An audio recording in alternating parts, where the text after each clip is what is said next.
Gen Z na kayo. So how familiar kayo sa Shake, Rattle and Roll na franchise, na movie? Ako kasi ano pa lang ako 15 pa lang ako 15 years old pa lang. So, dito na ako pero since yun nga,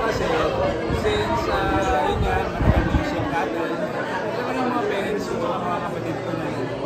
And if hindi ako nagkakamali, meron yung parang sana. Yun yung parang talagang tumatak sa akin. Yun, parang yun lang. Kasi nga, medyo Gen Z pa ako. So, sobrang saya ko na ako yung gagawa nitong, part ako ng gagawa nitong Magong Shake. So both of you are part of Sparkle? Yeah. Okay, so how the two of you bond together din sa movie while shooting yung episode nyo? I think before pa kami mag-shoot, nakita na kami. Saka parang trained kasi kami na parang since nasa isang industriya lang kami, wala nang masigil-sigil pa. Hindi na kailangan pa trabaho. Siyempre kailangan namin ng chemistry. So kailangan namin na parang maging natural lang lahat. Parang ako pag ako nakausap ko siya, parang tinitingnan ko lang na kababata pa siya. Kaya hindi na kami nahihirapan when it comes to set, pagdating sa tent, puro dadala na tingin natin sa tent. Minsan naman lagi kami tulog, sabay kami natutulog. Yung wala nang wall sa isa't isa, wala nang hindi pa kita kilala. Diba, yung gano'n, magkakilala na po kami. So, personally, paano kayo nakarelate din sa character nyo sa movie? Wow! Ikaw, di ba ikaw yung local ka doon? Tapos ikaw yung parang...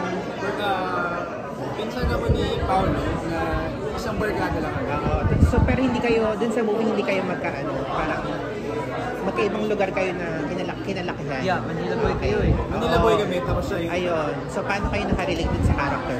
Ako, siguro yung when it comes to portraying boy, meron kasi ako parang this certain excitement when it comes to doing the role. It's also, yung malaking parte yung may action stunts, na-excite ako. And syempre yung theme, yung horror. Siguro yun, parang siguro na-excite talaga ako na i-play si Boy. Although malayo siya sa personality ko. Dahil doon sa excitement na nahanap ko yung similarities ko kay Boy. Okay, madamdam siya, hindi siya yung stubborn na tao, friendly siya, kaibigan niya sila, tapos nakipag-asaran siya. Through that excitement, nakalala ko si Boy. Yun yun. Ako naman, si Bong kasi is very jolly eh. Medyo siya, careless sa barkada. So, in terms of comparing naman sa personality, medyo malayo siya kasi may pagka-introvert ako. Pero since nagtatrabaho tayo, kailangan na masanay na maging mabilis tayong maka-adjust sa role. And hindi naman naging mahirap yung role kasi maging jolly na lang. And siguro nahirapan lang ako dun sa medyo extreme part na. Ayun lang, bawa sabihin. Dagdag lang ako. Sige. Siguro nakatulong din yung culture natin sa set na tayo with the rec. Na barkada, kahit off-cam, politiko-ero, ang dami namin kwento sa isa't isa.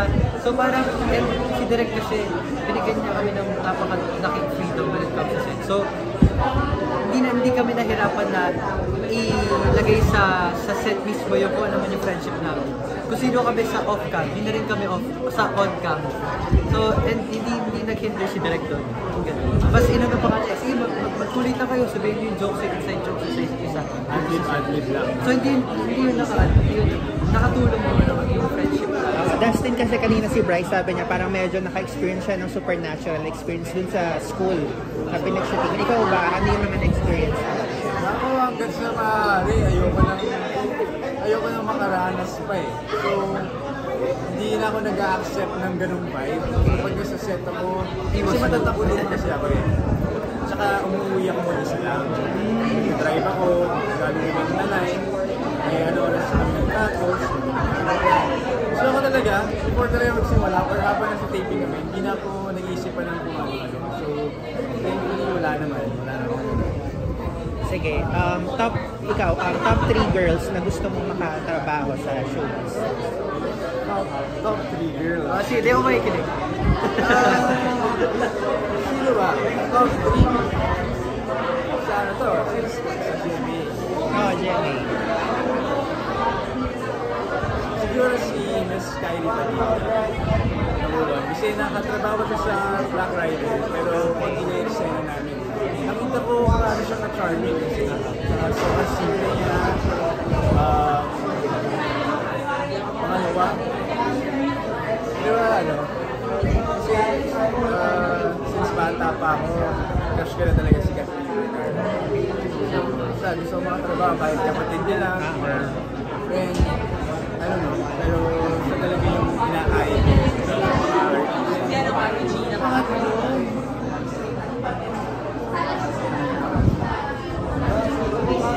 Parang wala na ata. Okay, si ano mo, si Brex. Girls, si Bea pa ako kasi bata pa lang kami mag-best friends. Si Ate Isabel Ortega, si Ate Bea pa na ako. Siguro yung third ko, it's either kay ano, pwede tatlo eh. Gusto ko rin si Ate Kathleen or Miss Nora Honor, Miss Vilma Santos, yung mga great actresses. Okay. So ito, random question. How do you usually express your, what is your love language with regards to girls? Love language. Ako napapansin ko when it comes to girls, mas, pag napapalapit na ako, mas touchy ako, physical touch, and acts of service. Talagang magsisilbi na. Ano yung mga acts of service na yun? Tubig, bibigyan mo ng tubig, bibigyan mo ng upuan, kumuha ka sa kabilang kwarto ng upuan, para sa Ikaw? Ako naman, growing up kasi, naging nakasanayan ko na maging clingy kasi sobrang clingy ng tao, lalo sa ex ko. So, your love language ko is physical touch and quality time. Dito kasi talaga ako nag-start eh. Showbiz career ko, sa Regal talaga ako nagsimula.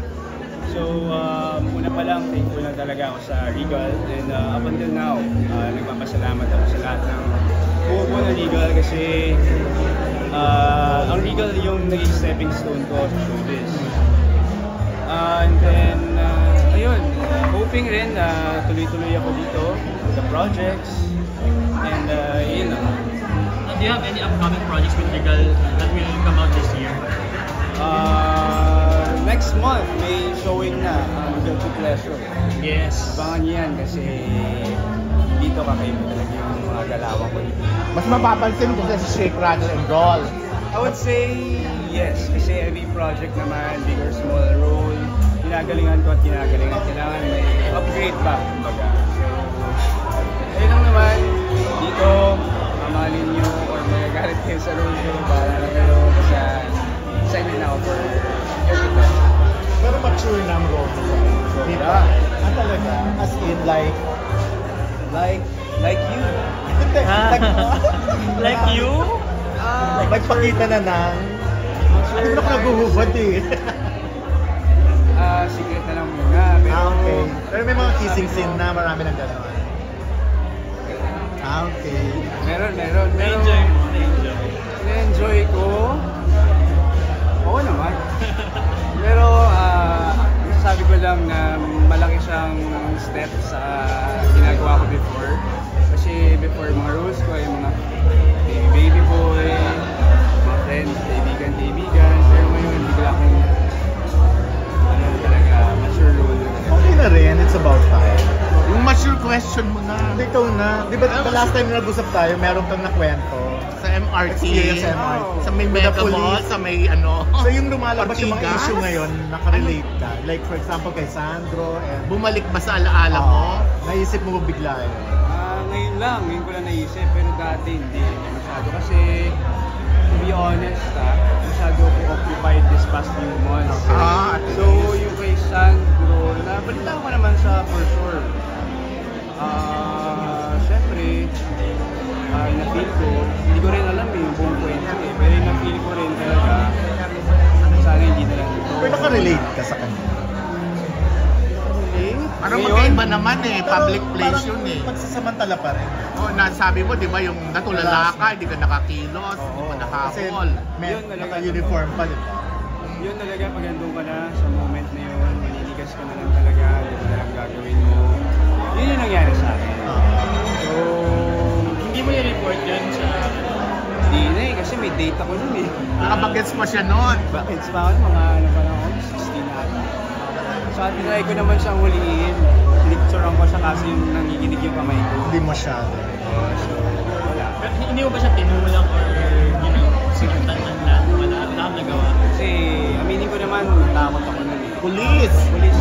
Police Hindi, kasi. alam mo siya police, pero naka-uniform. Naka-uniform. Oo. Baka peke lang, hindi natin alam. Ayun. Pero kunyari ngayon, mangyari ulit sa'yo. Kung ngayon yung gagawin. Kaya ko na yung ano. Ay, nag-MRT ka pa ba ngayon? Parang hindi ka na naman nag-MRT eh. MRT, hindi, pero malay mo next time. May Pero kung yung ngayon na-date mo halimbawa sa Ortigas, meron pa ba yun? Wala na. Kaya natagal na yun. Pero kung ngayon mangyayari, anong gagawin? Siyempre, paglalaban ko na yung sarili ko. Alam ko na yung dapat at mali. Saka ngayon natuto na ako dun eh. Hindi ko na hayaan yun. Ilan taon na nangyari to? 16 pa ako nun. So ngayon, ilan ka na? 23. 7. Tagal na. 7 years. Hindi tapupusin ko yung lagi. Ay, grabe. Grabe si Lovey ko. Ito, totoo to ah. Naramdaman ko sa kanya yung pagka-humble niyang artista. Willing siya to adjust. Siyempre, kami, gagalingan na rin namin. Pero siya talaga, hindi ka ma-intimidate umarte. Saka, sabi ko lang sa kanya, sobrang bait niya. Kung ako, may dream girl ako, si Lovey. Talaga?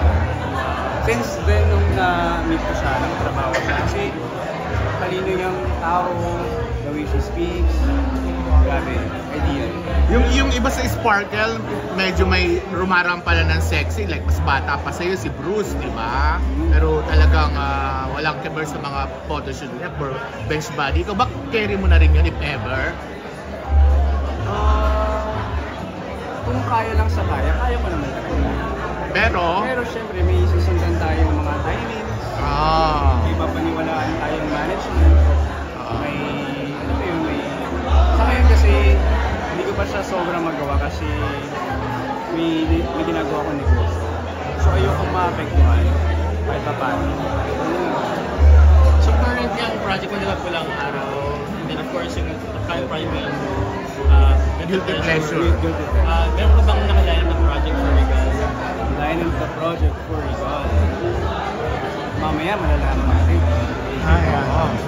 Sige, abangan na lang natin. Okay! Dapat mapansin ka namin sa Guilty Pleasure, ha? Oo naman. Thank you for that.